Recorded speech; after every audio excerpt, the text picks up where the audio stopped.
Ayan na nga. Good afternoon mga kabiyaheros-biyaheras natin, no? So kasalukuyan tayo nandito sa bayan ng Kantilan. So yan, vlog. Yan. So yun yung karusa na lumabas ng Rosie. Maganda sana talagang tayo niya, oh. No?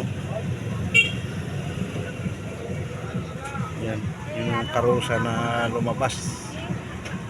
Yan mga kabiyaheros natin, no?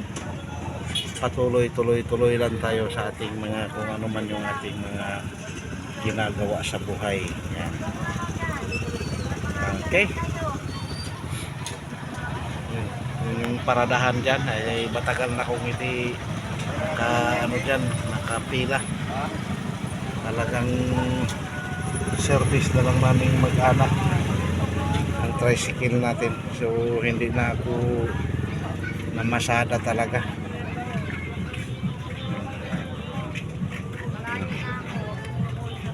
Ganito ka pagka hapon, maraming namimili ng pang-ulam sa panghapunan, kasama na siguro ang almusal niyan kinabukasan. So kasalukuyan din nandun sa palengke yung aking may bahay. Ayan. So thank you very much sa lahat ng makapanood ng ating videos, ating mga ginagawa sa buhay. Nasa loob lang ako ng tricycle.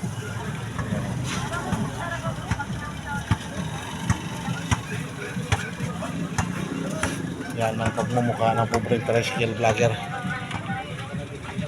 Yun, know, may kumpulan yung mga doon, mga tricycle driver. Ayan.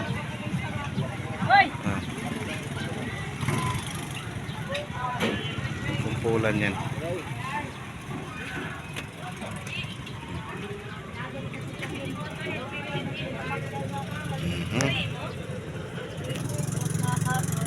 So yun na nga mga kabiyaheros natin, ay talagang hapon na.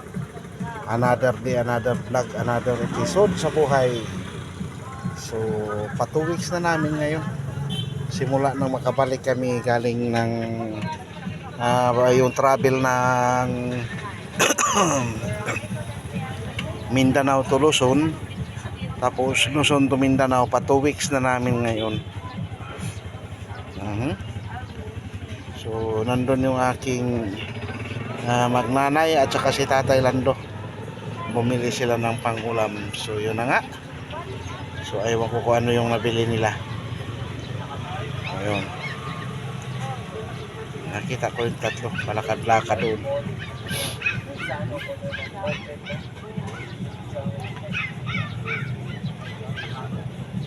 Maganda rin ang forma. Ayun yung mga latest version or latest model ng tricycle. Hindi natin na focus ng gusto. Itong ating gamit-gamit,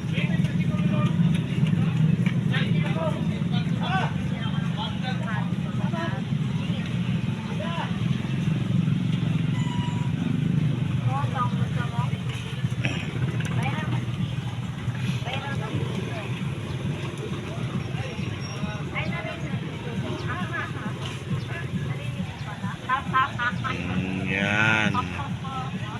So yun na nga.